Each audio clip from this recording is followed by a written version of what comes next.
सरकार ने नए श्रम कानूनों को लेकर बड़ा बदलाव किया है। श्रम कानूनों के इतिहास में ये सबसे बड़ा बदलाव है। 21 नवंबर 2025 से 4 नई श्रम संहिताएं लागू हो गई हैं, यानी कि लेबर कोड्स। ये बदलाव 29 पुराने और जटिल कानूनों को एक साथ जोड़कर एक आधुनिक, पारदर्शी और लचीला ढांचा तैयार करेगा। ये कदम न सिर्फ श्रमिकों के अधिकारों को मजबूत करेगा, बल्कि उद्योगों को वैश्विक प्रतिस्पर्धा के लिए भी तैयार करने वाला है। नए बदलावों के बाद कर्मियों को अब महज 1 साल किसी कंपनी में काम करने के बाद ग्रेच्युटी का अधिकार होगा। मतलब अब 1 साल की नौकरी पर आपको ग्रेच्युटी मिल पाएगी।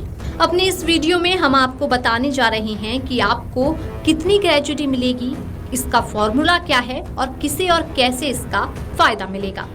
सबसे पहले आपको बताते चलते हैं कि ग्रेच्युटी होती क्या है। ग्रेच्युटी को सामान्य तौर पर एक तरह से वफादारी का प्रतीक माना जाता रहा है।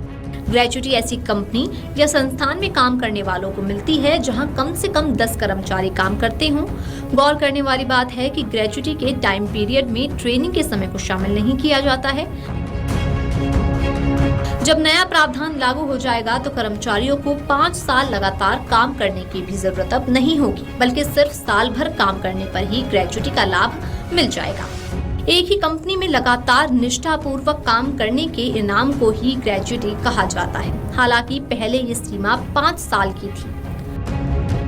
अब आप 1 साल भी नौकरी करते हैं तो आप ग्रेच्युटी पाने के पात्र होंगे। पहले नियमों के अनुसार सरकारी कर्मचारियों को ग्रेच्युटी आमतौर पर रिटायरमेंट के समय मिलती थी। हालांकि प्राइवेट कंपनी में 5 साल की नौकरी करने वालों को भी ग्रेच्युटी दी जाती है और फिर नौकरी के दौरान कर्मी के साथ किसी तरह की अनहोनी होने की स्थिति में ग्रेच्युटी दी जाती है और अब ये समय सीमा घटाकर 1 साल कर दी गई है।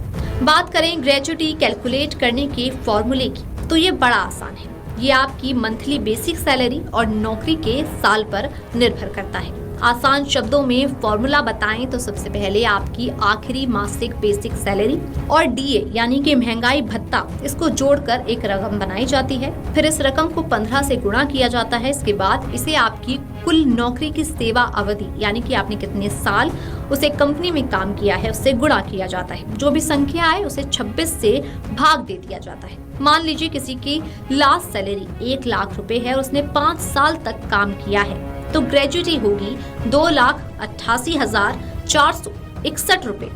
अब मान लीजिए कि किसी ने आज की तारीख में यानी नवंबर 2025 में 70,000 रुपए बेसिक सैलरी वाली नौकरी ज्वाइन की है और 1 साल बाद वो नवंबर 2026 में रिजाइन कर देता है तो उसे ग्रेच्युटी मिलेगी 40,385 रुपए।